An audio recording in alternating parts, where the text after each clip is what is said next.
Welcome, everyone, to today's session on material exchange and industrial symbiosis as pathways to a circular economy. If you find that title a mouthful, so do I, but we went back and forth on the title a little bit. Very quickly, I'm Pavitra. I run Infinitive. We're a small advisory firm in the circular economy space. Today's session is being put together by the EU REI team. I'll introduce you to them in just a little bit. And a big thank you to the EU REI team and to our panelists today, as well as to our participants for being here and being on time so we can make this as productive a session as possible. So before we go any further today, I'm just going to hand over to Rachna from the EU REI team to give us a quick introduction about what EU REI does and to sort of set the context of what we're trying to do here today, as well as to the rest of the webinar series. Over to you, Rachna. Thanks a lot, Pavitra. Thanks for that small introduction. And would you be sharing my slides, please? Yes, just 1 second. It is, yes. Yes, I'm just gonna. Can you see this, Rachna? Yes, and everybody else? Works. Yeah. Okay. Thanks a lot. Yeah. So, the EU Resource Efficiency Initiative, as I mentioned, is something that we started in 2017. And this is our third and the kind of last year of this phase of the Resource Efficiency Initiative. So we're just trying to put few things together on what is the scenario, how things are changing on the ground, and what is it that we as a project have contributed to.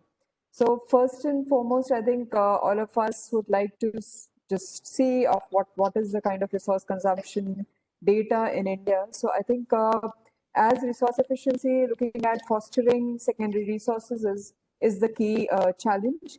And looking at UNEP figures, which is, I would say, 2016, 2013 data, but still prominently presents the extraction of primary raw materials, which is tremendously increased in India and several other economies across the world. But in India, especially considering that our demand for materials is exponential, maybe next to China and US, and there are also projections, and thanks to the pandemic, that for a while we have, of course, see a lot of disruption in these kind of numbers, but still the demand for abiotic materials, the demand for the non-metallic minerals is huge. And that's where the resource efficiency actually comes into picture, where the role for secondary resources or limiting the extraction as in primary or virgin materials could actually be controlled. So if I take just one example, for instance, the brick making, which is, I think, considering construction is one of the most priority issues, even though we have fly ash and other alternatives on the market, still the demand for topsoil, which is a fertile soil, is tremendous. And considering a lot of states, cities banning the extraction of topsoil, this makes one resource a critical resource, because you need topsoil and you need fertile soil as well. So I think this is the kind of divergent views which exist in terms of resource extraction. Next, please, Pavitra. I'm sorry, I was pressing next and realized I don't have access to do. Yeah. That's okay. Yeah. So just in terms of increasing material use per capita and the material footprint, if you look at material footprint, we are far below comparing to China, US, Germany, US, UK as well. But still the demand for the material use, intensive extraction, because in India, when it comes to extraction, we are still extracting a lot of primary resources, almost 3 times to the global extraction bit. But the productivity of these materials is also pretty low. And the material footprint is also projected to be like by 15 billion tons, which is huge when it comes to this demand, the availability of these critical resources in areas which are fragile or difficult to extract, and of course the entire pressure that it creates in terms of excessive extraction of primary raw materials.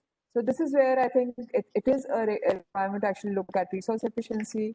And Pavitra, if you go next.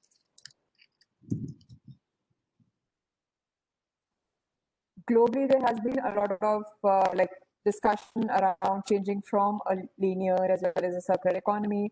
last few years, 3 or 4 years, it's also a transition that we see in India. A lot of brands, government does talk about it, and it's coming up. But I think what still needs to be looked at and come out very clearly in the business models is a lot of discussion is still about the GHG, the climate targets, but the 55% of it is the current emissions of GHGs are with related to the energy efficiency. 40-45% is still related to how the products are uh, uh, produced and what kind of food system structures and value chains, supply chains are we talking about on the food. So I think there the role of circular economy and resource efficiency is very well established in terms of designing out waste or reducing the generation and not just considering recycling, but looking at how do you keep the products and materials in loop, looking at options of reuse, remanufacturing much more at a larger place. And also looking at natural systems, looking at regenerating or sequestering carbon in soil and products as such, so that we can actually look at the entire climate change as well as the global scenarios on circular economy together. Next, please. So yeah, I think this has been something that started in last few years. A group called Circle Economy, we also kind of work with them quite closely. The entire the development of global agenda on circular economy started with the EU circular economy package way back in 2012 and 13. But still, globally, I would say 91% of the products are still is still a waste. It's not entering into the loop. It's not entering into the circular pathway. It still needs that kind of a boost from the market, looking at alternatives to high rates of extraction, the ongoing stock buildup, especially for construction, as well as the low levels of end processing.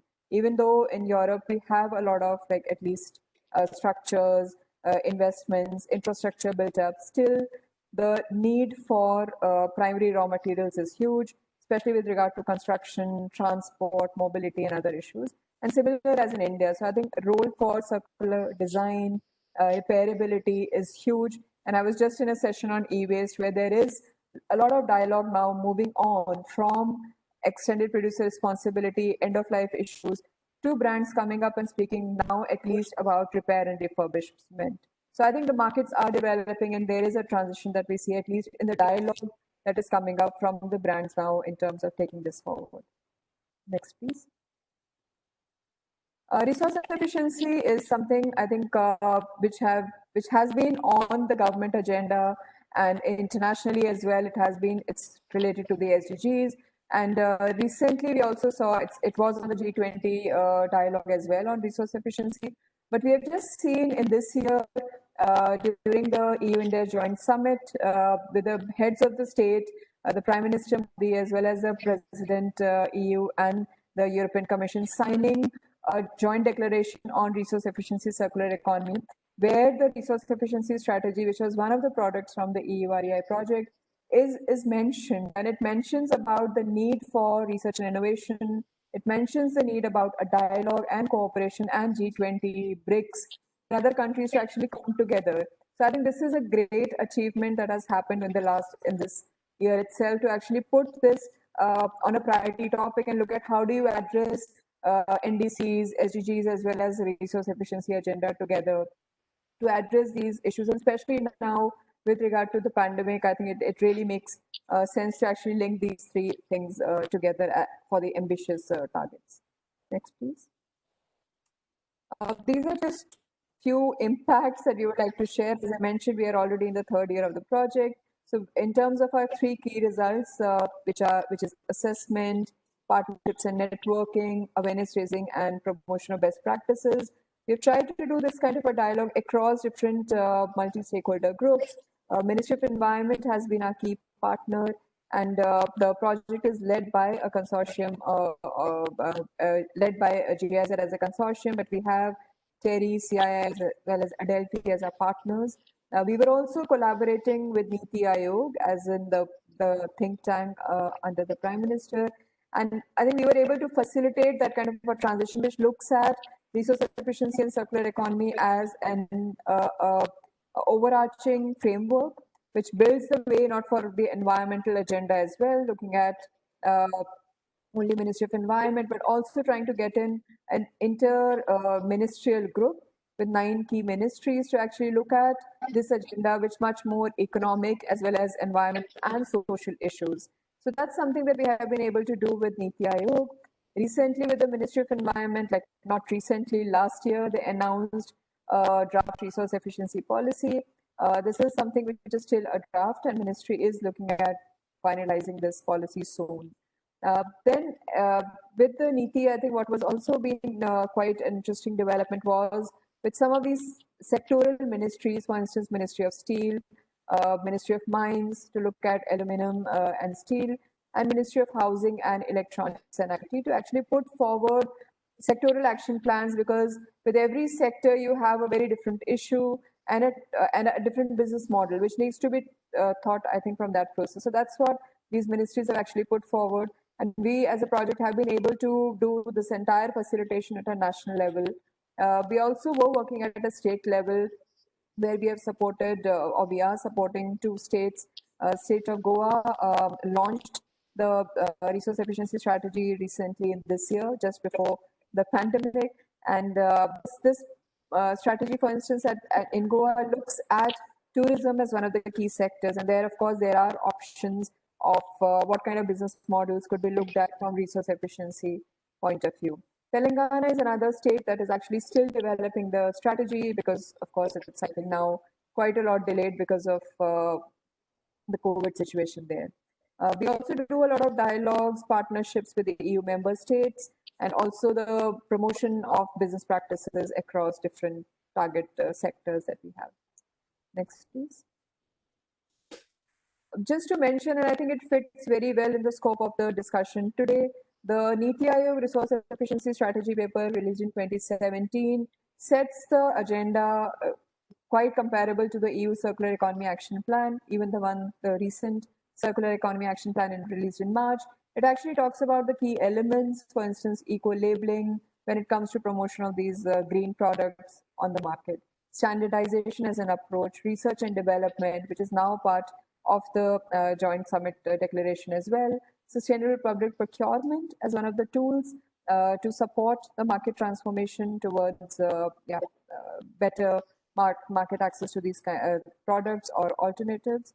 And industrial clusters is something that we anyways discussed today as industrial symbiosis, waste exchange platform. Murali, the colleague from CI, is going to talk about it. And these were, I think, the key elements which were put forward in the strategy document. And I think this is what just builds the way for India to actually look at what are the key pillars when it comes to taking forward resource efficiency and circular economy. The role of awareness generation and creation is huge. And as I mentioned, these sectoral ministries, for instance, the dialogue where I was just before on the dialogue on e-waste, the Ministry of IT today talks about a vision that they have on resource efficiency, circular economy, on production of electronics in India. And I think this I see as a big transition and awareness generation that you can do by these dialogues and processes. Economic instruments, for instance, landfill mining, taxation on landfill disposal and all. I think these are things which are mentioned clearly on the strategy itself. Next, please, Pavitra. The draft RE policy, I think we just need to keep it as a draft, but I think what just is mentioned in the policy, and it's quite ambitious. It talks about the entire 6R principles, moving away from the 3R approach, and also looks at an entire life cycle approach for across different sectors, whether it's plastics. And it comes on top of the different 6 waste rules that the ministry already has. So it brings that kind of a systemic thinking in the process to talk about minimizing resource consumption, and on the other hand, looking at the entire life cycle costing across different sectors and promoting the concept of 6Rs. Next, please. In terms of facilitating partnerships, some of you were present during the Circular Economy Mission, which we organized. In fact, Infinitive was also one of the partners to the Circular Economy Mission.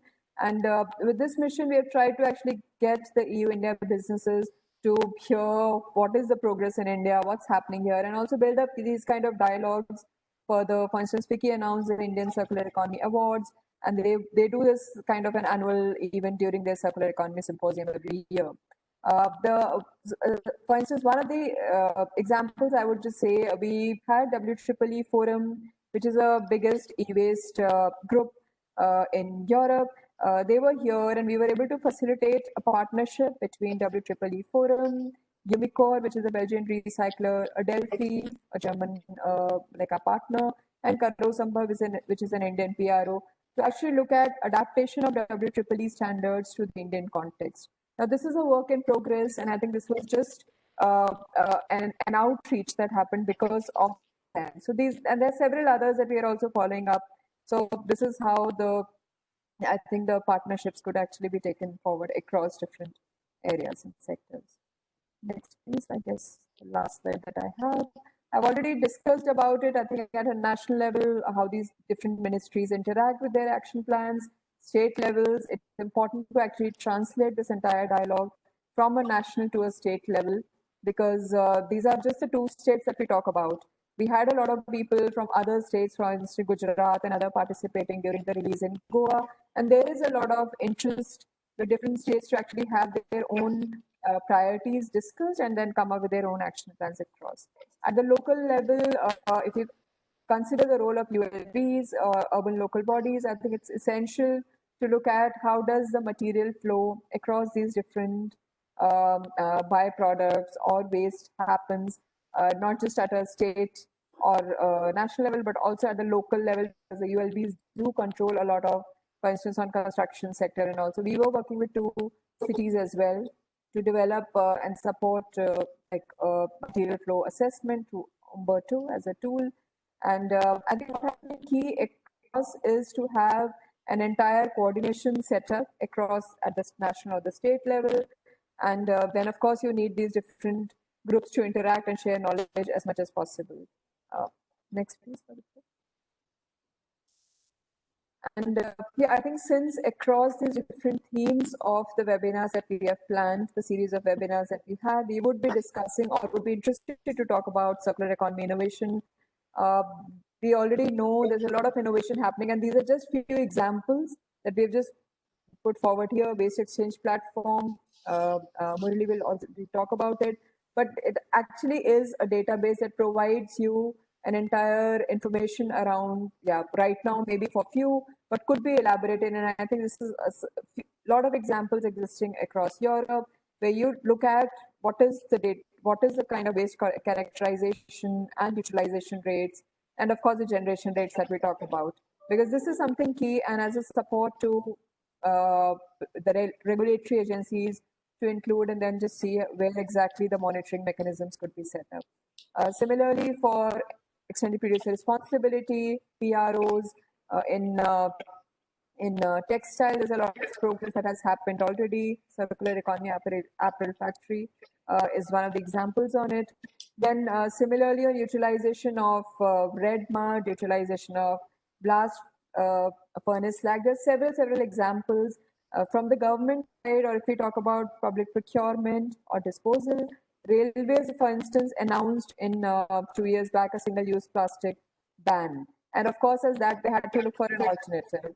So the 2 alternatives which were available were, of course, for instance, EcoWare, which is one of these companies that manufactures products as in the tableware made out of compostable material.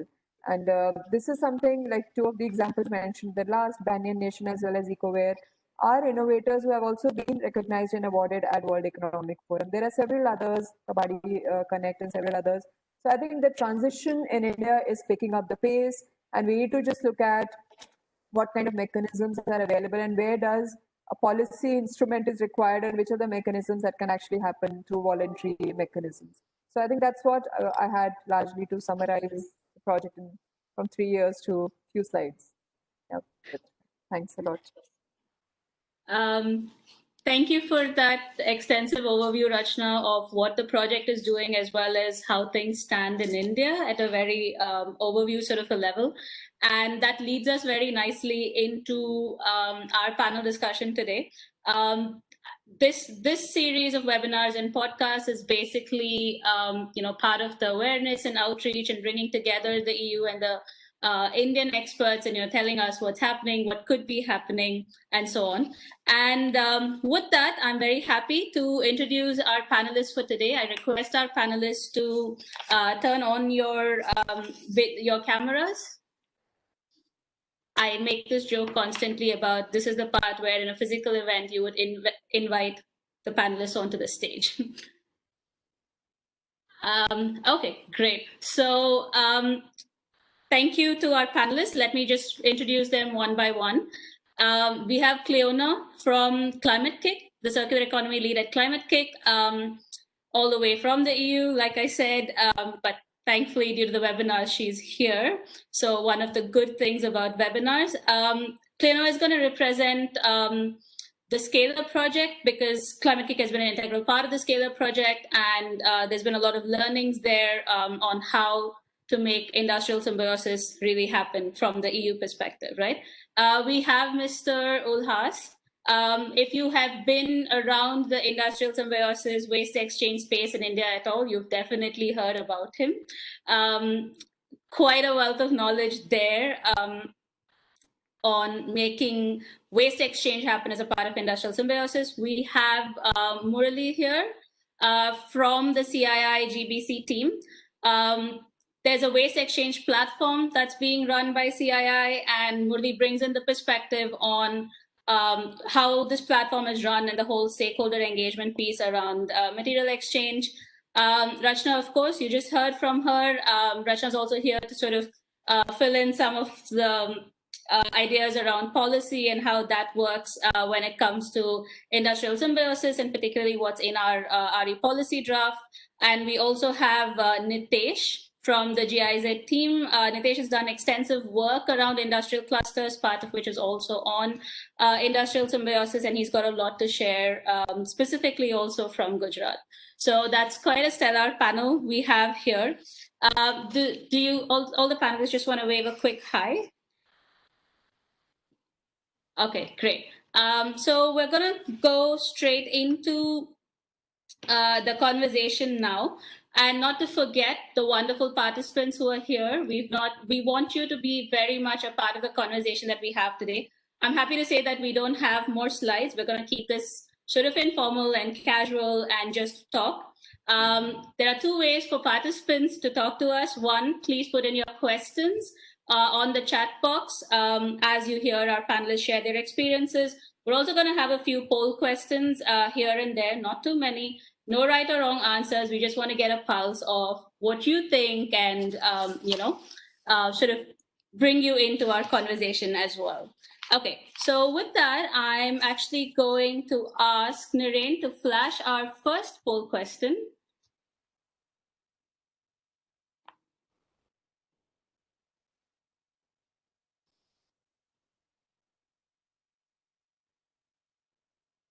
Naren, can you just set up the first? Just give me a second.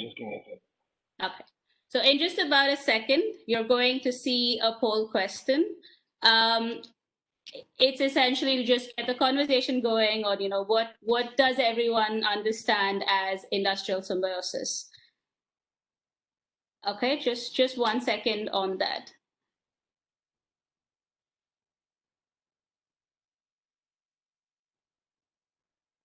If we're having technical difficulties, Naren, let us know and we can move on. Okay, I think technical issues, so I'm going to move on just for a minute and let Naren figure that out. Okay, so the poll question was really just going to ask you what you think or what are the terms that you associate with industrial symbiosis. So let me instead begin with what I associate with industrial symbiosis. It's kind of strange. I was a biologist in my college years, so I actually heard the term symbiosis in terms of how two biological organisms, the whale and the barnacles, the fish and the coral reefs, how they interact with each other in a way that's mutually beneficial to each other. And from there to sort of, over the years have going into circular economy, and to hear about symbiosis from this industrial symbiosis perspective is quite different and interesting. And what I would love to hear from our panelists today is, what do we really mean, right? We've got different definitions and understandings of material exchange and industrial symbiosis. So I'd love to invite Cleona maybe to start with, what are we really talking about when we say industrial symbiosis? Thank you, Paprika, for having me here, and thank you for all the participants. It's great to be here sharing, like you said. One doesn't have to travel to India to participate in this. So we're really happy as Climate Kick to be here. And I will just also say that my colleague from Climate Kick is on the line. She'll be posting links in the chat that will also help back up what I'm sharing in speaking verbally. So what do we mean by industrial symbiosis? I really loved your introduction because I'm also by background a biologist. I also was fascinated by biological systems and systems theory when we talk about on a natural level. So bringing this to the industrial world, and I live in Spain. So Spain is one of the countries. I want to just give an anecdote about what we mean about it. Spain in the economic crisis, the first one in 2008, was one of the worst hit European countries in the economic crisis. At the time, I was a sustainable business advisor. I went around all different sectors, all different industrial sectors, looking at these companies' business models and realizing they were failing, they were not profitable, yet they had valuable waste going out the door every single day. Valuable waste that could be used, that could be actually sold, actually had an economic value that other companies needed, wanted, and were very happy to pay for.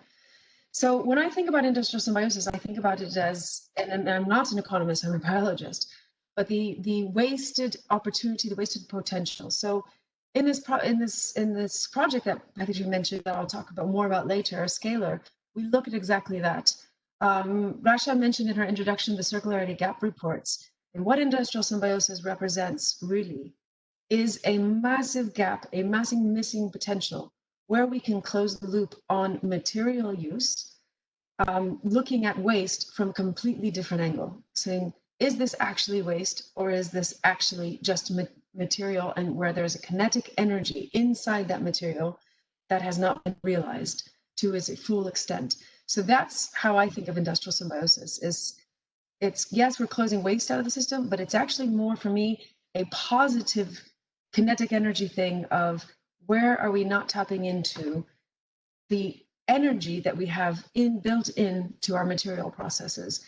And when you look at businesses that suffer because they're not resilient and can actually diversify their business model, become more resilient, become more competitive, and create new products and services that reduce environmental impact at the same time, you think this is a no-brainer. Why aren't we doing this more? And how can we figure out how to do this and help companies do this? And I know we'll go into later about the barriers and obstacles to that, but that's how we like to look at, in a Climate Kick perspective, particularly related to climate change challenges, is how can we use industrial symbiosis as a tool to maintain energy inside the system and make sure we're optimizing it at all times.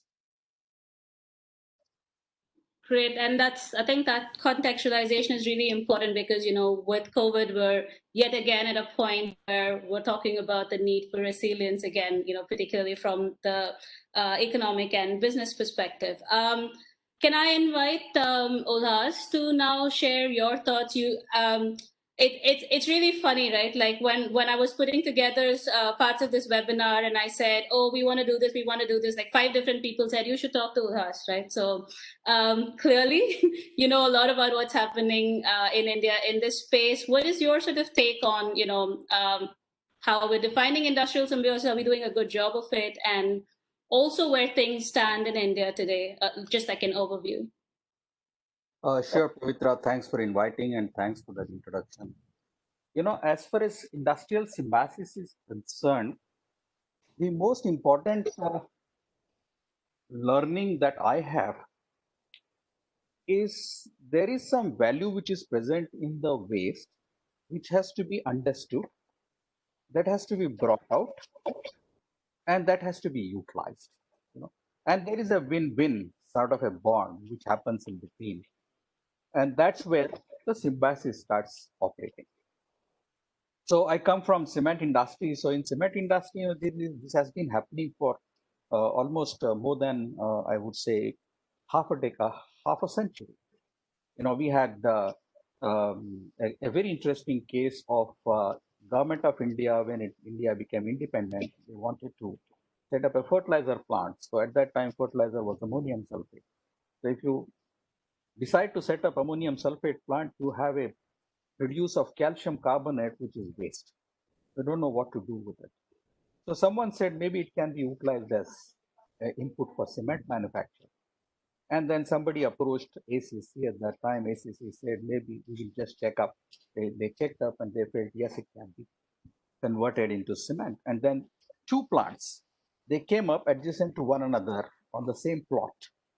And for 35 years, both the industries ran as industrial symbiotic sort of a relation.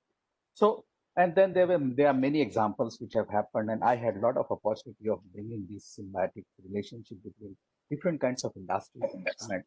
But the more important thing that I learned in the process is that when you want to achieve this kind of symbiosis, there are, from business or economic consideration, there are two important things. Every material has got something which is voluminous, in terms of quantity, which could be of use to someone. Or there is something which is very highly priced, which is of use to someone. Because only these two parameters in that waste actually make the transaction which is required for industrial symbiosis as a commercial transaction or a commercial reality. So what I am trying to now look at is, in every waste, what are these two opportunities which are available?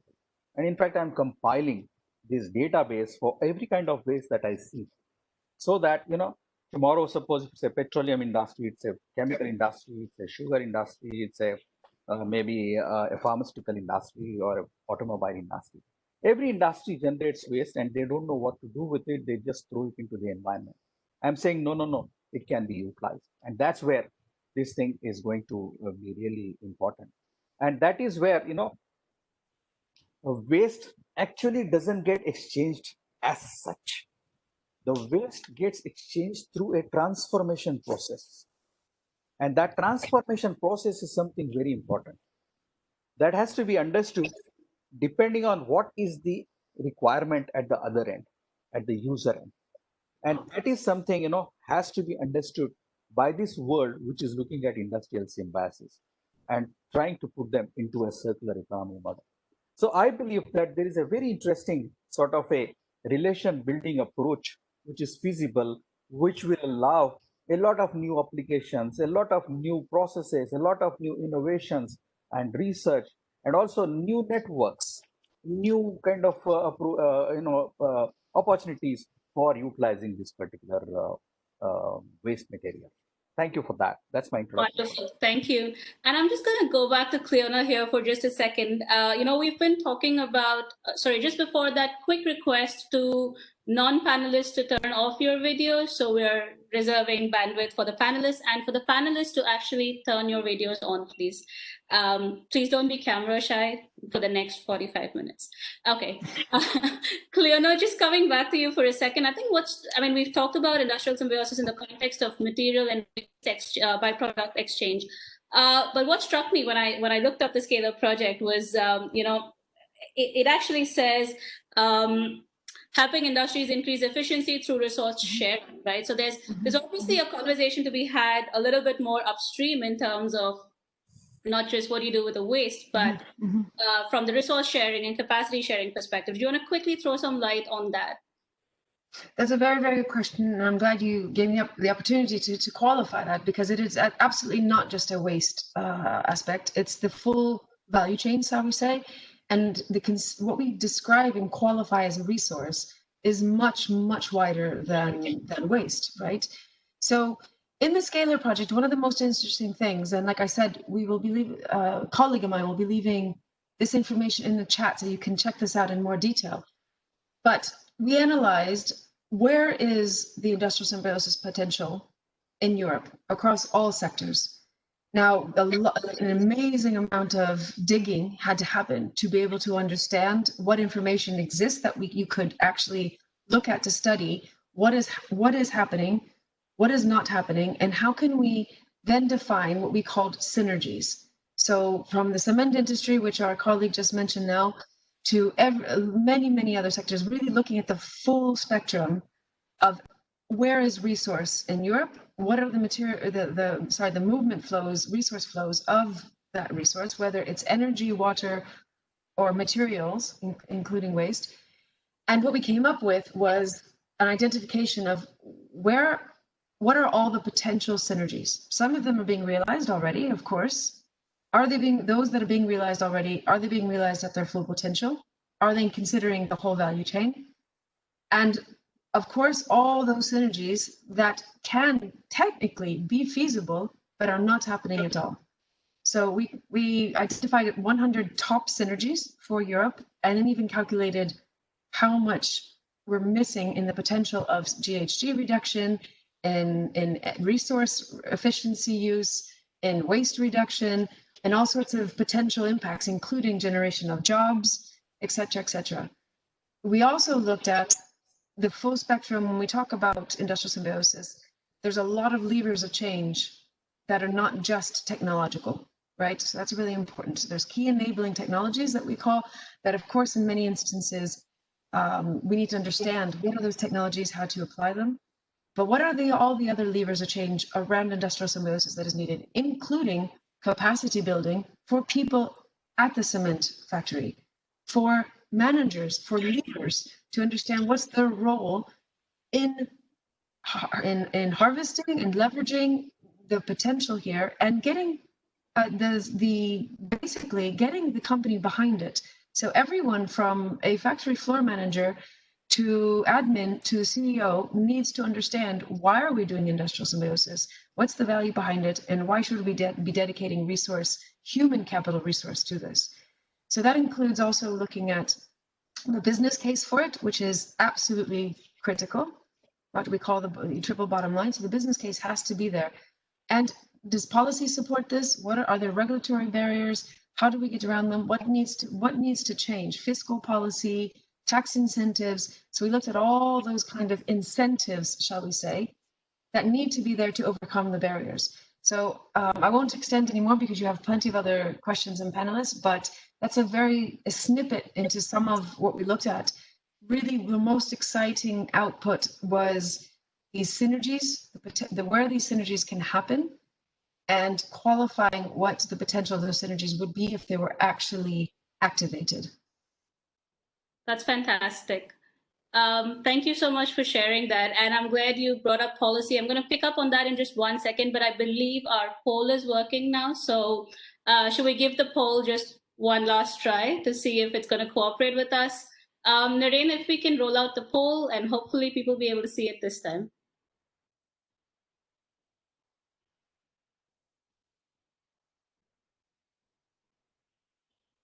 And for this particular question, it's no right, wrong answers. It's just, what is your understanding? We're just trying to involve you in the conversation as participants. And I believe you can take more than one option here. So we'd love to see what you have to say. Just going to give it about 20 or 30 seconds, and then I believe the results will be flashed up as well. Can everyone see the poll? I can. Yeah? Okay, great.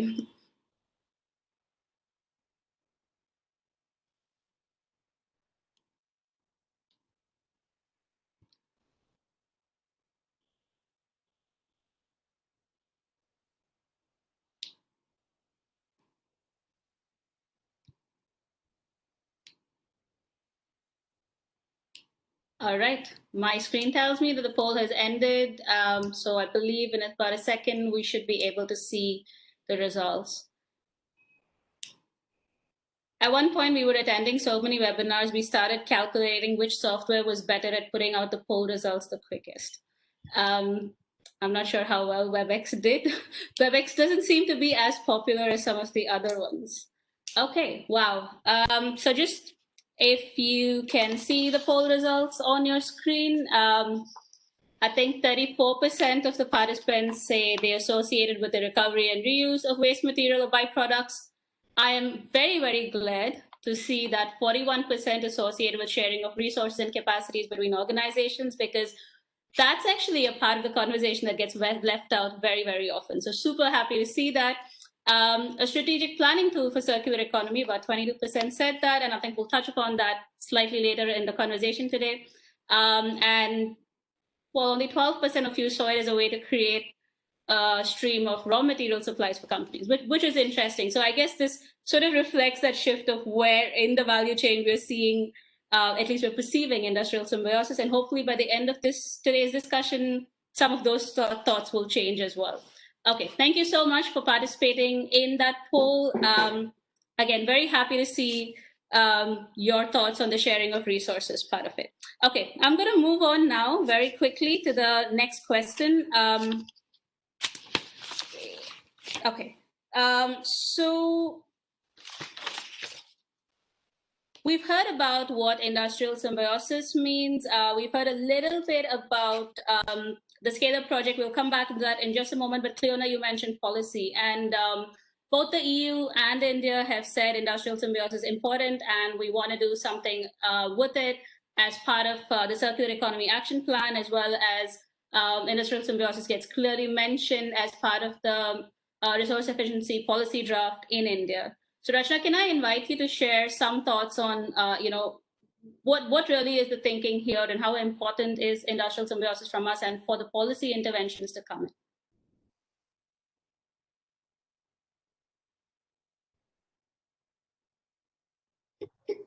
Yeah, thanks, Pavitra, for that question. The resource efficiency policy does talk about facilitating industrial symbiosis, but I think as Ulhas was mentioning, it is not that it just makes the material so accessible to the industry. So considering that, of course, there's a lot of value addition which is required to be done, and there are some parameters which are to be considered. So the policy does talk about, or at least envisions, an entire development of these quality standards, certification schemes, so that there is a confidence among, I would say, the users in terms of utilizing these secondary raw materials. And I think also, of course, the policy is just one piece, but I think in terms of setting up the ecosystem, and especially with the examples that Ulhas was mentioning, there's an entire need for accreditation laboratories or testing, like in terms of assessing the quality of secondary raw materials that we're talking about. So these things, I think, would be mandatory, as in the entire ecosystem to be developed. Which is still something which we need to develop now. On it's existing on some streams, but we still need to take it forward for like say an example where we were working together with on the waste exchange platform, red mud, like utilization of bauxite residue or red mud. We need still an entire research and knowledge base to be developed on that. Developing better linkages amongst these buyers as well as sellers, and of course, I think a role for a dynamic database is key, because right now we don't even have, like we have, of course, now good set of data for solid waste and others, but we still need databases which are dynamic. It looks at an entire forecasting approach and provides the data which is in terms of the stock of this material which is available on the market. And then, of course, it can create that potential for its replacement with virgin material. So I think this is something where the policy does hint about need for standards, accreditation, and setting up that entire ecosystem. Thanks, Rachna. And Cleona, just back to you for a very quick outline of industrial symbiosis as part of the CE action plan, because these are some of the strongest policy signals we're getting about industrial symbiosis. So if you can quickly touch upon that. So industrial symbiosis is absolutely as part of the Circular Economy Action Plan for Europe, the Circular Economy package, as we say. And it's also, I'll let you guys know that it's in the vast majority, if not all, of national circular economy strategies that exist in Europe right now. Industrial symbiosis is also there as is a tool, which was one of the poll options, as an appropriate tool for realization of circular economy. that at national strategy level and regional strategy level. So it is definitely captured in policy. The issue is it understood how to implement it? So I would say that, and one of the comments in the chat box is actually a very good comment, is we need a robust policy to back this. It's not just mentioning industrial symbiosis is there and it exists, because what there is then a huge gap on understanding capacity to actually deliver on it, to uptake, to understand it, and the regulation, the regulatory barriers to make it happen. So that's a very different discussion than just making sure the policy supports it. And that's where we are right now in Europe. It's supported, but it's not clear how to actually drive it forward.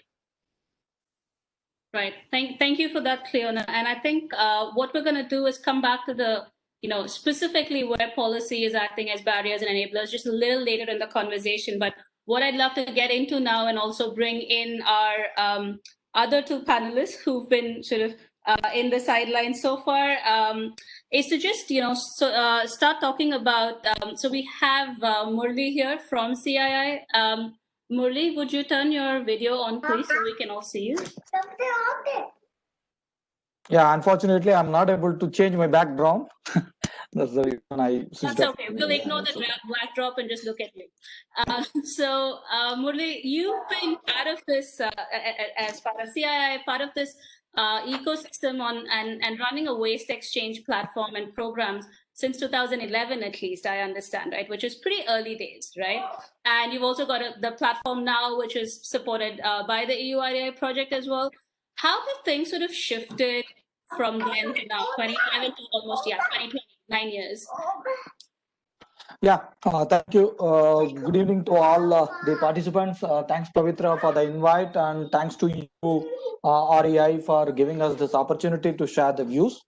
Again, coming back to your question, definitely the things have changed in the last 9 years, and thanks to all the panelists, and it was under the leadership of Mr. Parlikar, who led our activities way back in 2010, when we wanted to start the waste exchange and then initiate this process.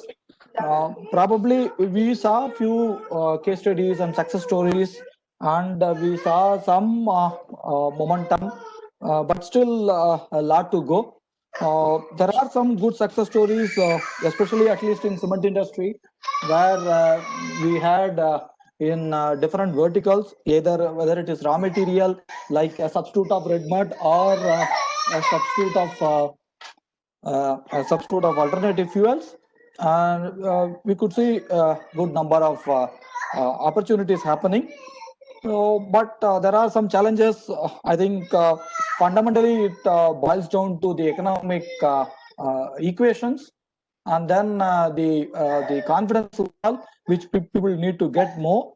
And with that, I think it will go to further heights. Yeah, thank you. Thank you, Murali. And hello to your kid as well. The one thing I love about what's happened with all these webinars is we get to see the families and the children that generally, we don't see at all. And I think initially people were like, oh, I'm a little embarrassed and I'm sorry about this. Now we're like, nope, this is life. Let's deal with it, and this is okay. So yes. And at any point, if you want us to sort of, wait a bit and come back to you later, please let us know, and we're more than happy to do that. So thank you for sharing that perspective. With that, I'm going to get, into the meat of it. Let's discuss some case studies. Okay, we've said industrial symbiosis is good. It can happen. It's technically feasible. But what are some of the actual case studies that we're seeing on ground? And Nitesh, I'd love to bring you in here. You've been working extensively on projects around industrial parks, some of which is, also built on industrial symbiosis, and you do a lot of work in Gujarat. So, what are you seeing there in terms of, what are the industries that are involved? Also, some of the actual case studies that you've been instrumental in seeing and scaling up or promoting. Can you just take us through that? Yeah, sure. Thank you, Pavitra, and welcome all. It means many things have been discussed in this regard, and then definitely it is a need of a day that we need to identify the secondary resources, because the way we are consuming raw materials extracting resources, and the way we have the reserves, it is not going to balance at all in coming times, and we have to see for the alternatives. And in that sense, this actually also provides an alarm, and also is an opportunity to consider waste material from one industry which can be utilized by another industry, as we are talking about industrial symbiosis. And if you see in the perspective of utilizing resources, the manufacturing industry, or means of various sectors, they are also very significant contributor in extracting the raw materials and converting into the products which is being utilized by the public and by the population. And then the concept of industrial symbiosis marked its position in India at least a decade ago. Means it's not a very new concept in India, because we have seen these examples and case studies since last 10 years, which are in practice and which are actually is available as a practical model. What we have means it was initiated in Gujarat state, and you will not believe that the driving force was not that there is a value in this waste, but the driving force was mainly the environmental concerns of this complex waste which is being generated from different industrial processes.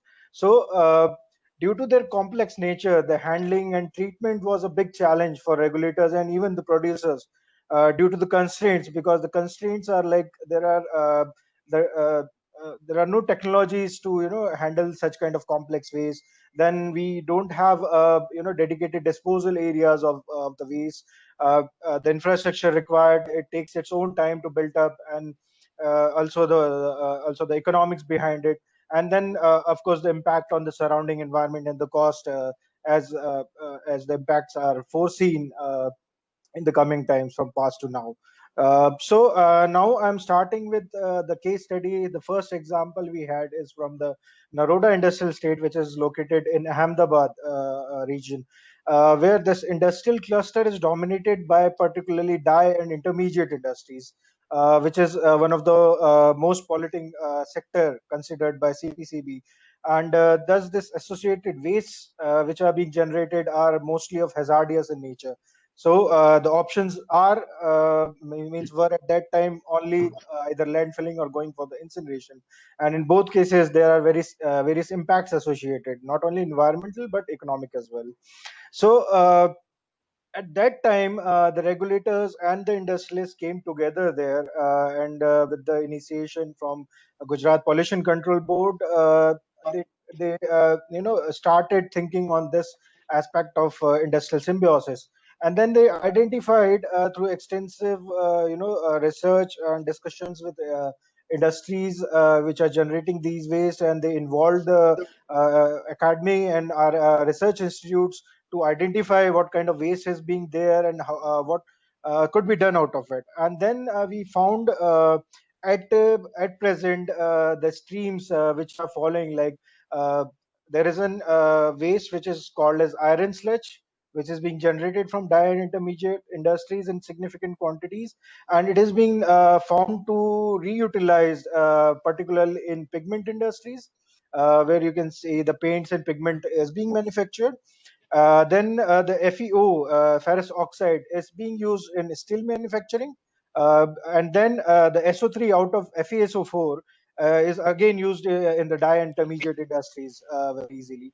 Then another waste, which is rather a big nuisance in terms of the wastewater, is spent acid, which is being going as a waste in wastewater, and because of its acidic nature, it is very difficult to treat this in the effluent treatment plants, and all the conveyance systems getting corroded with this.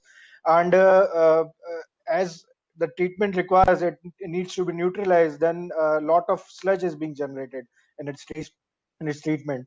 So what they did is that they started a common facility for collecting this spent acid, and out of which is the good quality spent acid, which is having minimum impurities, is being extracted and sent to textile industries for their processes.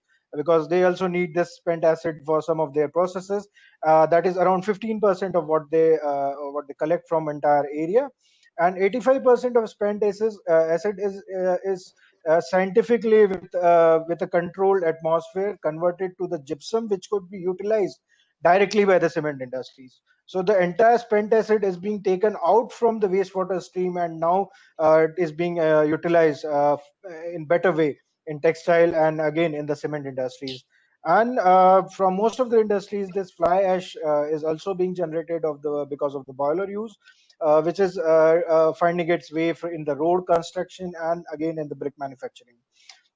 Also in the same area, there are ceramic industries also, which are producing all kind of ceramic utensils. And there are two kind of waste which is normally being generated. It is like PO, plaster of Paris mold waste, which is again going directly to the cement industries and to the road constructions as well, as a filler material. And the broken material, which is a finished product, because of the handling and other inefficiencies, is going to the brick manufacturing, and replacing the topsoil being used for the brick manufacturing. Also, there is one case study. Nitesh, I'm just going to bring in Mr. Ulhas here for 1 second and then come back to you. I hear you say a lot of this is going into the cement industry, and the conversation I had with Mr. Ulhas was about how, because he comes from the cement industry in the beginning, they were looking mostly at a lot of co-processing, and then he started thinking, hey, hang on, what can I do higher up the waste hierarchy, right? Mr. Ulhas, can we hear from you a little bit on the case studies, which are, slightly different from what Nitesh has mentioned, which is all great, and you mentioned that the cement industry has been active in this space for a long time, but what are some other case studies we're seeing? And I think Rachna also mentioned the red mud one. So so can we get into some of these other case studies? There are, as I said, cement utilizes the material and energy value which is present in the waste, right? But every waste has also got some cultural value, some application value, etc., which is a little different than just the material and energy part of it.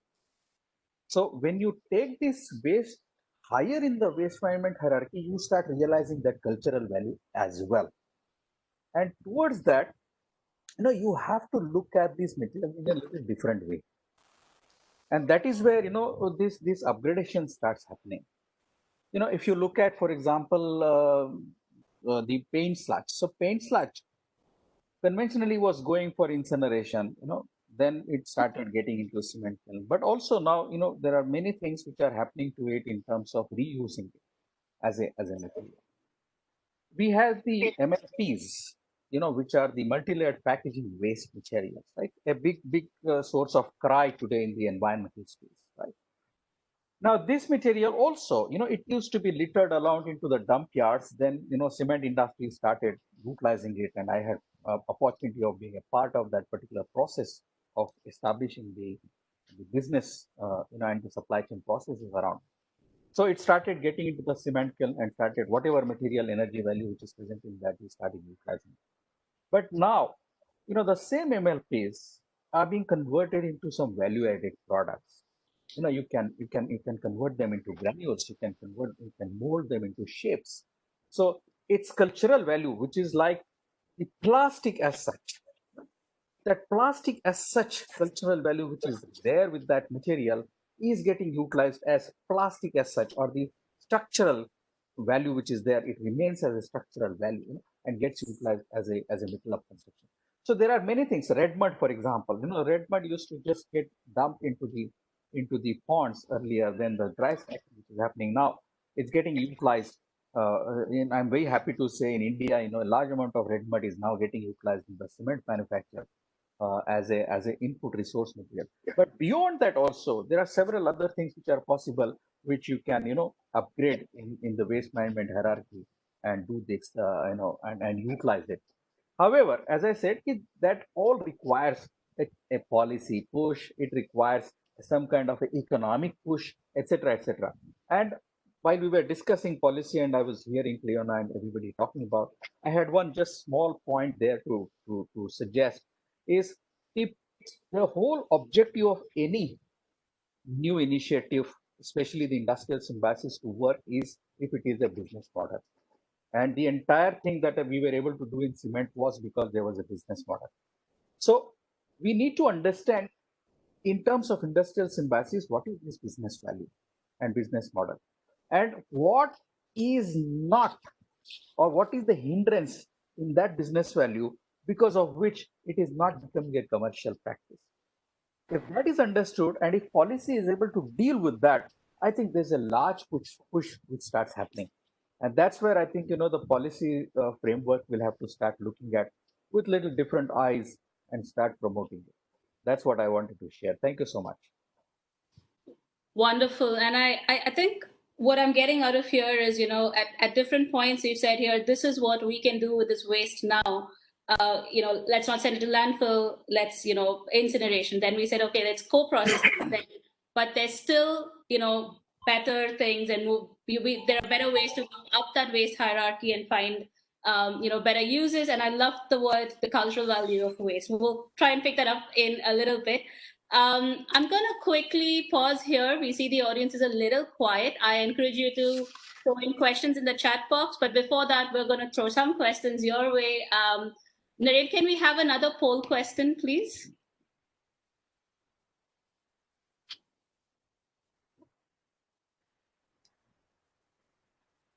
Okay. So we're going to talk about this with our panelists in just a little bit, but here we're trying to ask you, so you have some idea of what's happening with industrial symbiosis. Who, obviously, all of these are important stakeholders, but who do you think is the most important stakeholder in increasing the adoption of symbiosis? Is it the researchers in the academia part of it? Is it regulators? Is it business? And is it entrepreneurs? We decided to make it a little tough by saying you can only pick one of this.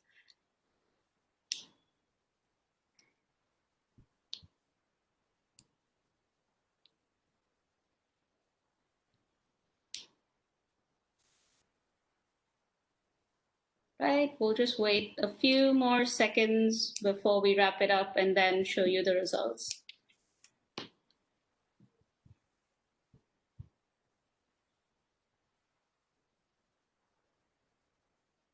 All right, the poll has ended, and we'll wait for WebEx to do its work and tell us what you all think. Naren, do we have the results yet? Coming right up.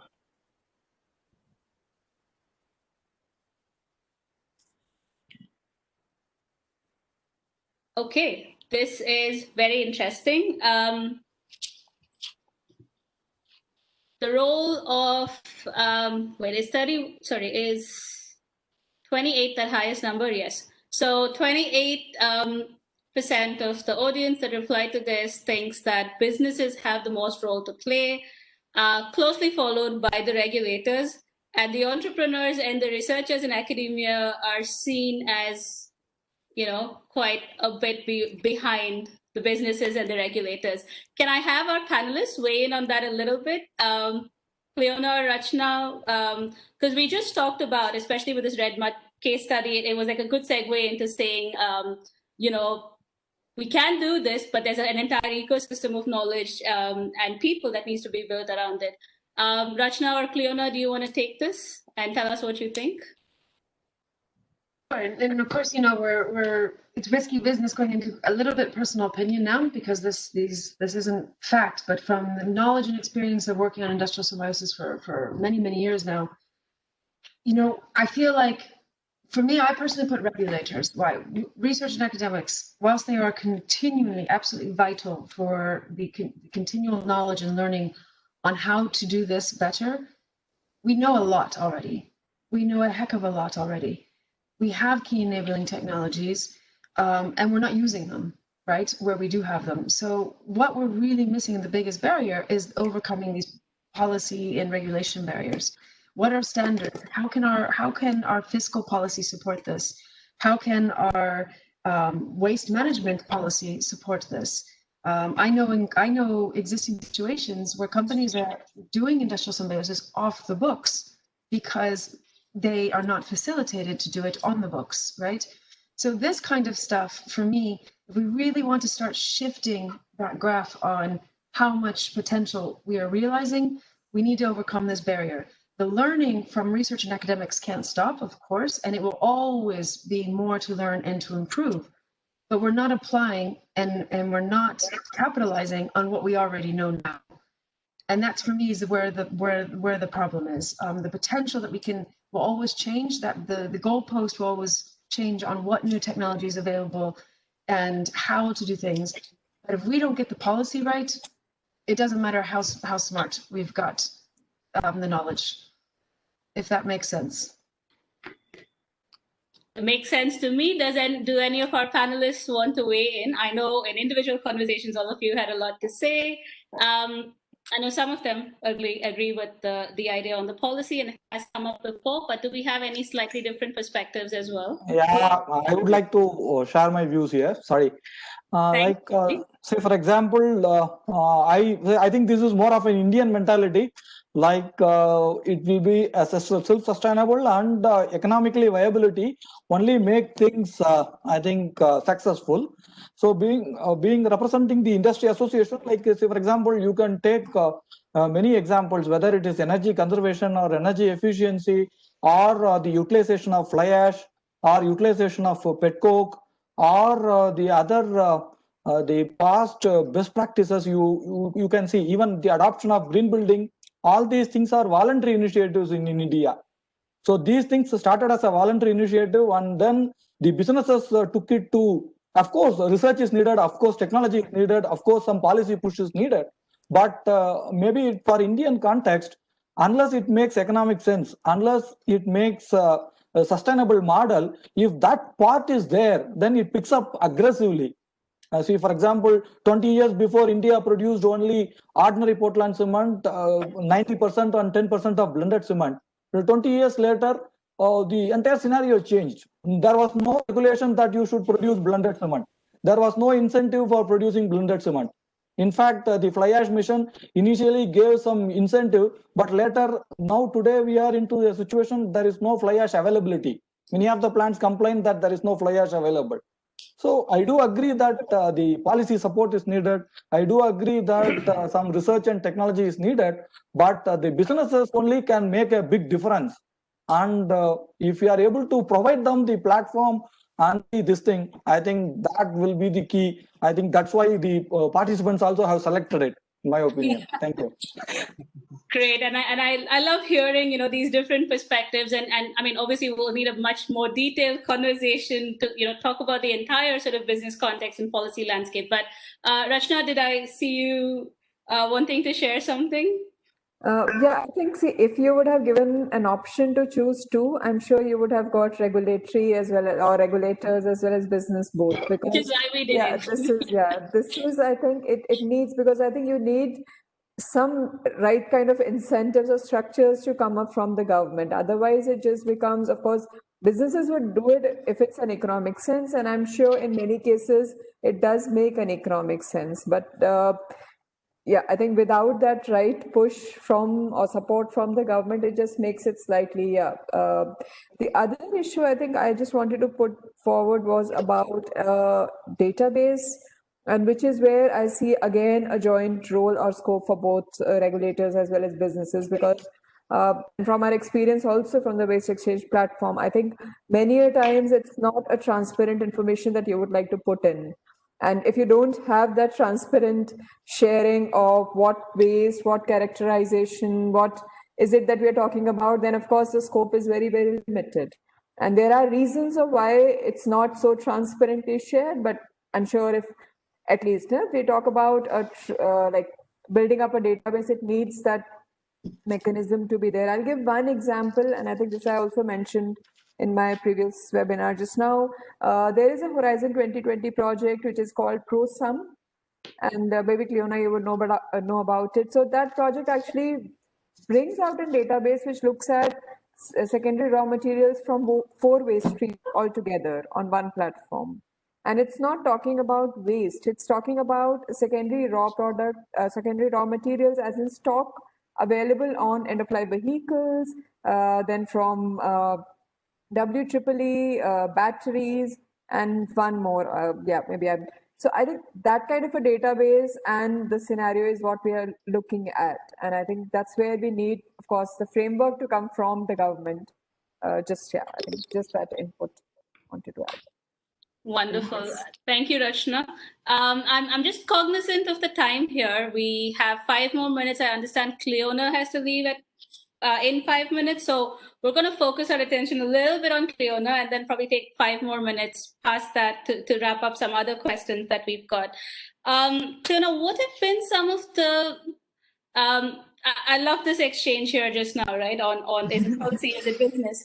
But what have been some of your sort of key learnings from the Scalar project? Because it is quite massive in its scope. What have been some of your key learnings and probably also like surprising insights?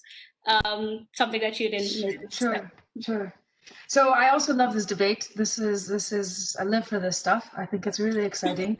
I think we could have even added another option, which would have been capacity building or knowledge around it. Awareness maybe is the right word.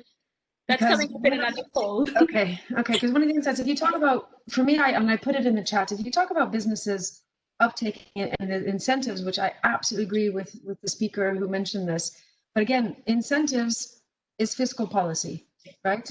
Building incentives for the business model of businesses to actually uptake industrial symbiosis, again, is policy. The database that Rachna was just mentioning is also policy. If companies don't have to report on this, and this is very European talk. I can't speak for India, but this is very European. And I grew up in the States. They do not like regulation. They do not like bureaucracy. But if you do not ask companies to report on this stuff, you can't get the information. And therefore, the database is weak. And we don't have the data to actually understand what's going on. So again, that's policy. Policy, getting companies to report on this stuff to their regional environment departments, like they have to report on their normal waste management plans, is part of the challenge as well. Again, that's policy. One thing that's not policy, and one of the insights that for me that's come out of Scalar, we had amazing insights on these synergies. So what are the top synergies across all sectors in Europe, all industrial sectors? What are the top synergies? How can these synergies work? And then what would be the real impacts on the ground, like climate change impacts, job creation impacts, et cetera, et cetera, et cetera. Those were really amazing insights. That was very exciting to see because it truly gives a basis to why industrial symbiosis is this wonderfully untapped potential of great results. But the other thing that really was insightful for me is the complete lack of understanding of what we're talking about. I feel when people talk about circular economy, they're so much more comfortable talking about circular economy. You talk about industrial symbiosis, and I've had so many business. There's a kind of like reaction of that's something way too technical for my needs. That does not enter into my business plan or my business case. That's something for large chemical industry, plastic, etc. This isn't something for a typical SME. There's a lot of kind of shyness and timidness around it being something that they couldn't possibly get their head around. And it's interesting because this is people who are happy to have a circular economy discussion, but industrial symbiosis somehow provokes some kind of fear that they wouldn't understand. So the awareness raising and being able to bring the talk on industrial symbiosis down to a normalcy of understanding, I think is really important. So that's why I mentioned earlier on about the leadership inside companies to be able to give that capacity building to company staff so that they understand what it is. And it's actually then not that scary for them to start realizing this is something that why our company would want to do this. It's you talking about resource efficiency as a business sense, all of a sudden people start paying attention. But industrial symbiosis as a concept, I think, is the insight that I've had is how much shyness there is around it. So learning how to adapt to language when we talk to businesses, to talk about the business model, the business sense behind, the business case behind it, before we throw something complicated at them, I think is really important. So that's the language and communication factor, and then the capacity building. I think that's also really, really important. And that discussion of capacity building is happening a lot in Europe around circular economy. but somehow industrial symbiosis is still kind of like the strange kid at school that doesn't get invited to the party. So that's been really insightful for us. Thank you, Cleona. It is actually a pretty intimidating word, I think. Sounds really technical, and we'll pick up on that in just a little bit. In the last few minutes, like a couple of things that have kept coming up is the data and the databases, and are companies willing to give information transparently? Mr. Ulas, I know you have vast experience in this area. Can we very quickly hear from you on, this was a challenge, and you told me a story about, how you were able to overcome it. Can we hear from you on this? Yeah, of course. Certainly, waste is something which is unwanted commodity in the premises of production person, and and there are a lot of policy challenges, which he has to overcome, or at least manage them with those. Mr. Ulas, sorry, I'm just 1 minute. I'm really sorry to interrupt you. Cleona, we're aware that it's 4:30 and you might have to leave. Just want to very quickly say thank you for being here. We'll continue the conversation. If you can stay on, it would be wonderful for another 5-10 minutes. Otherwise, we totally understand. Thank you for being I do have to drop off. And Ulas, please forgive the interruption of your comments now. Please forgive me. I do have to drop off. Thank you for everyone. It's been an absolute pleasure to be here. And I encourage the discussion to continue because this is very exciting stuff. Thank you. Thank you. Thank you so much, Cleona. Pleasure being with you. Thank you. So what I was talking about is that waste people don't want to speak about. While I studied my engineering, chemical engineering, I never was allowed to look at waste. I was allowed to look only at the product. What to do with waste was not the concern that I was taught with, right? And that's how we look at waste, unfortunately. And we also want to hide it somewhere. So when I started interacting with the industry, saying, look, I can utilize your waste, which you are unfortunately sending it somewhere. It's a material which can help reduce the GHG emission. It can help, reduce the extraction of the natural capital, conserve them, etc., etc. So let's do it together.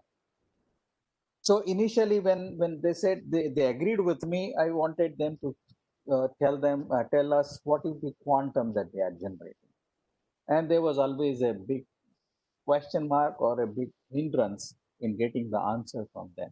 They always used to say, look, it's very difficult for us to say. We don't know, or we don't want to say. So then I started saying, okay, whatever is there, you start sending it across to us. We will manage it. And that's how we build the contracts over a period of time. And it was interesting to see that once the industry or the waste generator starts seeing that there is a sustainable or a good opportunity for its management is available, they will start sending all the material which is there with them. And I was amazed to see that many times whatever they were saying as their generation, we have received more than 5 times, 10 times a time, than what they had declared. So it is true that because of some policy or the statutory concerns that they don't want to give these numbers. When you want to build this synergy between the industries in terms of developing something or building some kind of a bond, that is one of the major constraints which starts coming out. And that is where, even when we are talking about any material, whether it is red mud, whether it is paint sludge, whether it is catalyst, whether it is any waste that we talk about, the data, as Rachna was saying, yes, it is missing. And that's where I think the initiative of CII, where we are talking about putting the data in public domain, so that you are now looking at waste in a really different way. And there'll be many people, entrepreneurs who, because I wanted to say that during the poll that entrepreneurs are also one of the most important segment, because normal businesses will not take up the initiatives with respect to these kind of challenging or difficult to operate business models. It's the entrepreneur who pick it up. So it's the entrepreneur who starts looking at the materials and they start building business models around them. And then they are actually followed by the others, and that's why you will see that initially it was only 10% and now it is almost 90% that, the fly ash utilization happens. So these are the entrepreneurs who actually drive the whole process in the right direction. And this data, therefore, if it is available, the entrepreneurs will be able to look at them, and then the policy and the research, etc., start making sense around that. So my submission would be that the data is very, very important aspect. The data has to be available in the public domain. There has to be some kind of a security feeling which should be there with the people while sharing this particular data with the agencies or with the symbiosis partners, etc., etc. And that awareness, as Cleona was talking about, is very important among the stakeholders. That it is not the waste which is to be looked at while the data is being gathered. It is the value which is present in that, and all the three values, by the way, the material, the energy, and the cultural, which are very important for its success in converting into a symbiotic synergy. That's what I wanted to share. Thank you.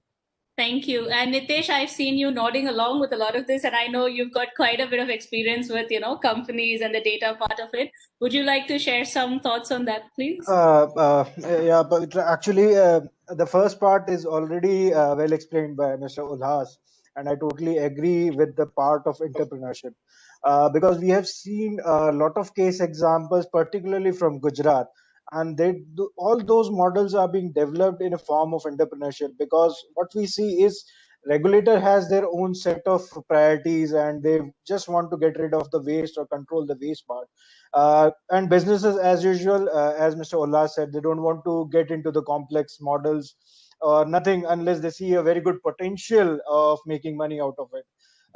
So this entrepreneurship part is very important, and not only this industrial symbiosis, but there are various other aspects in industrial areas which also have a very good potential of developing entrepreneurships in the service model as well. And now coming, not going more detail into it, because Mr. Ulhas has already explained it well. I just wanted to share one experience of this incentive mechanism, because Gujarat industrial policy since last 15 years, it is being revised every 5 years.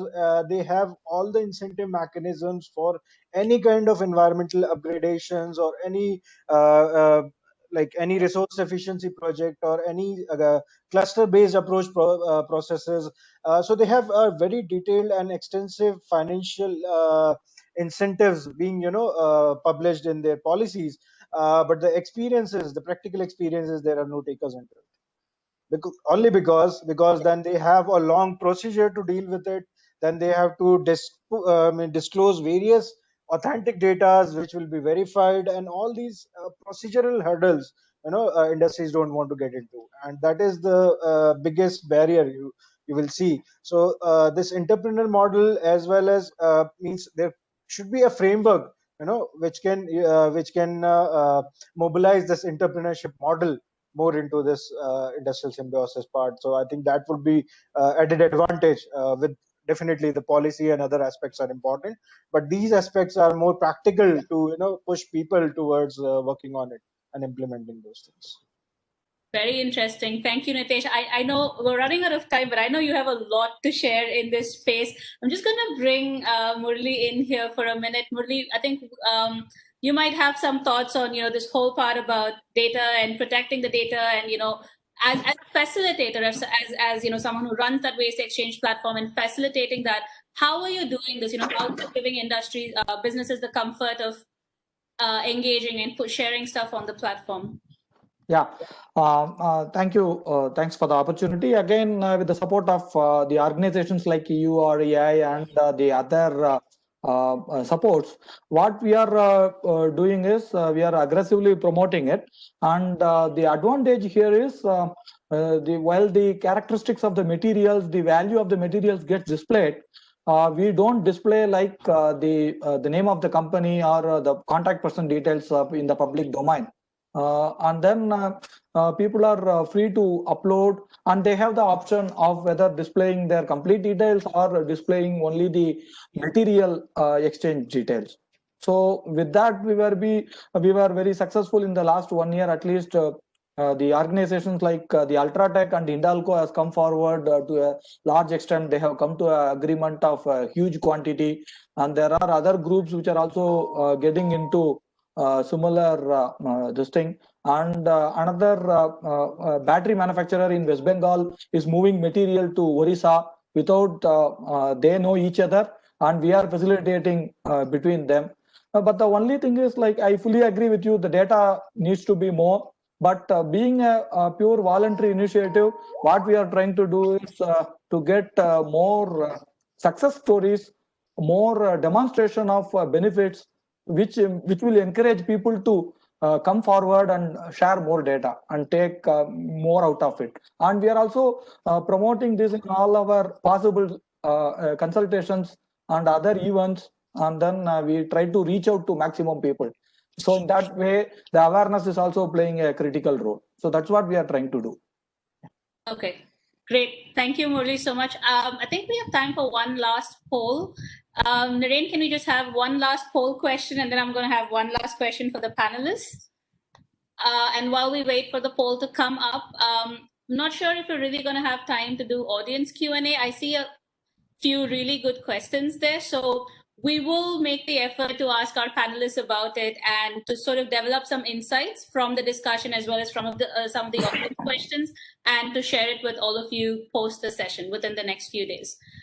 So meanwhile, you can see the question there.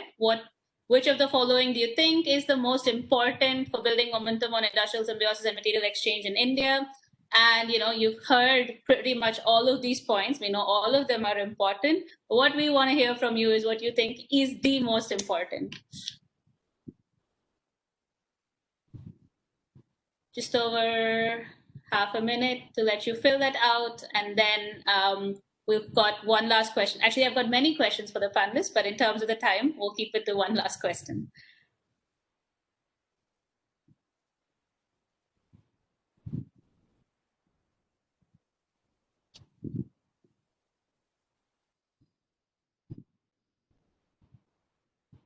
All right, thank you for answering that. I'm just going to go ahead with a question and let the results flash up there when WebEx is ready. My sort of last question to our panelists is, clearly there's a lot of work to do and it needs more conversation, but what's critical right now? Where are the opportunities? I see a lot of students and entrepreneurs as well in the audience. Where is the opportunity? What should our focus be? Just very quick takes from all of you. Like, we heard about innovation, we heard about the research necessary, we heard about policy, but just give us a couple of lines, your perspective on where is the opportunity? What should, even as the audience here, what should we be focusing on to tap into those opportunities?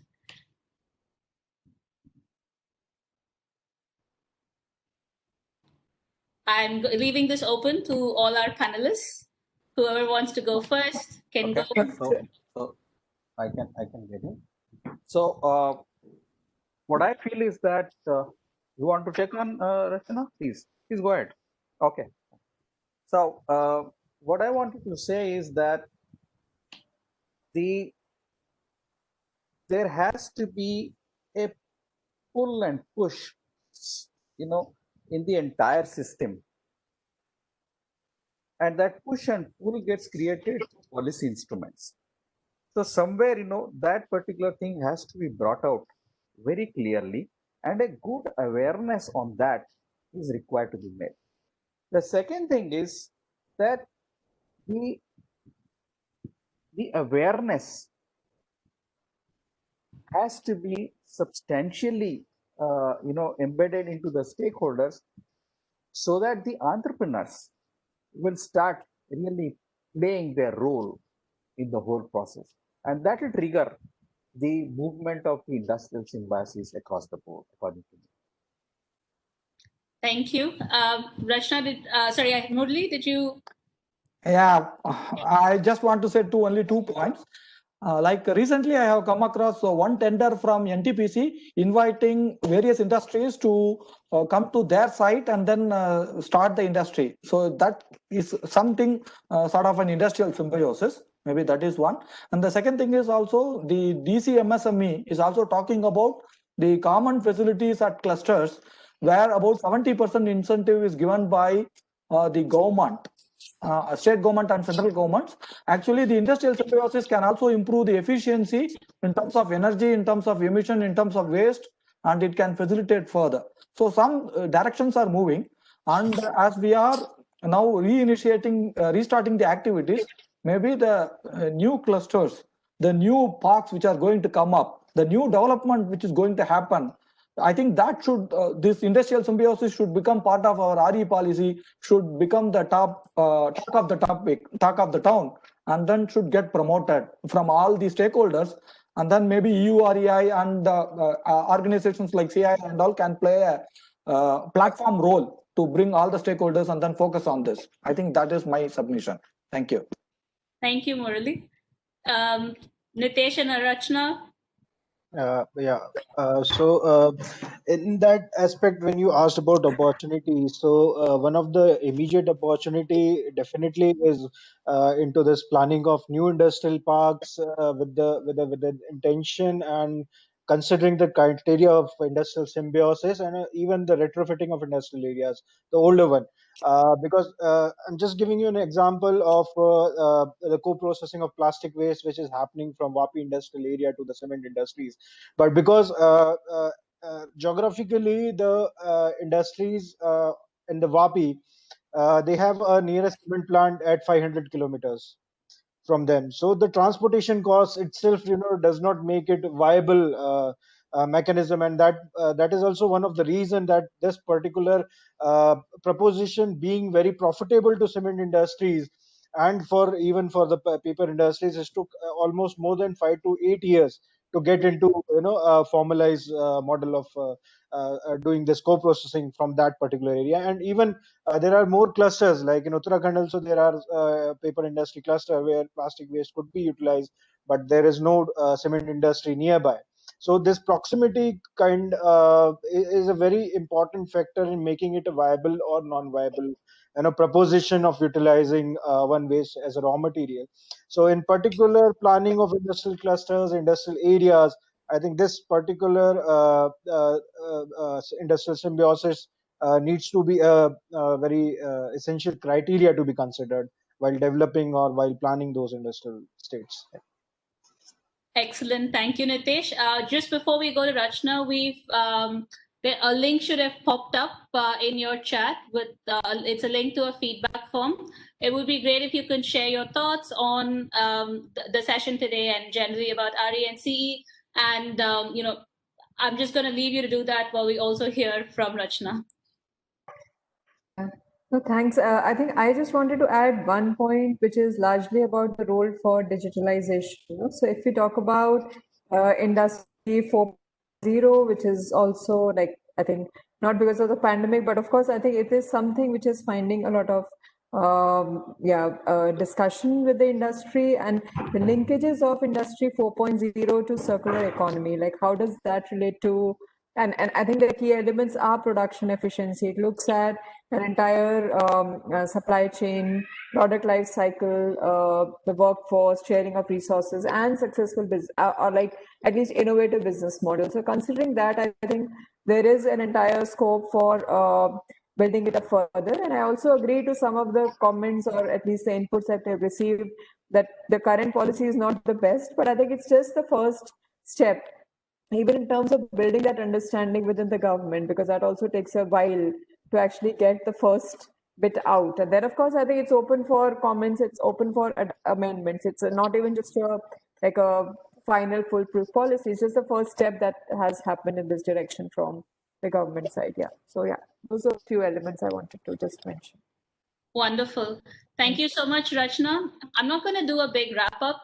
I'm going to do a one-sentence wrap up, but before the wrap up, I'm just going to say that we'll be pooling together a lot of these insights and also some conversations and questions from the chat and develop some insights to share with you. We're not just going to leave you hanging and with nothing to go away with.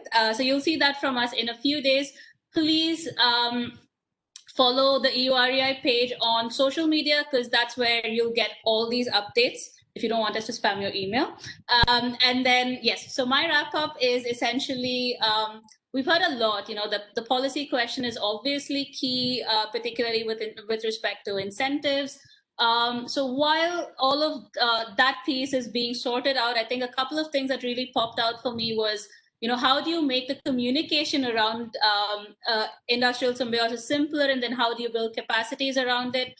But also, I think what was really stressed upon was the role of a dynamic database, the role of digitalization, and also the need to, make data available and make the data sharing possible in a way that's transparent, but also something that doesn't strike fear in the hearts of businesses, right?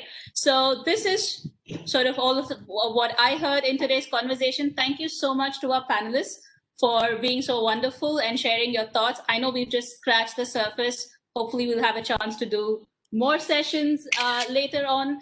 Thank you to our audience. You've been absolutely wonderful. And we hope to see you as part of our other webinars and podcasts as well. Rachna, do you want to wrap this up for us? No? Okay. Thank you to the EUREI team. You saw Reva for a second. She's also always lurking around, pushing things along for us. So thank you so much, panelists. Thank you so much, Rachna, Reva. Thanks, Naren, for putting up the poll questions, and thank you to our audience. And a big thank you to Cleona as well, who had to unfortunately leave a little early.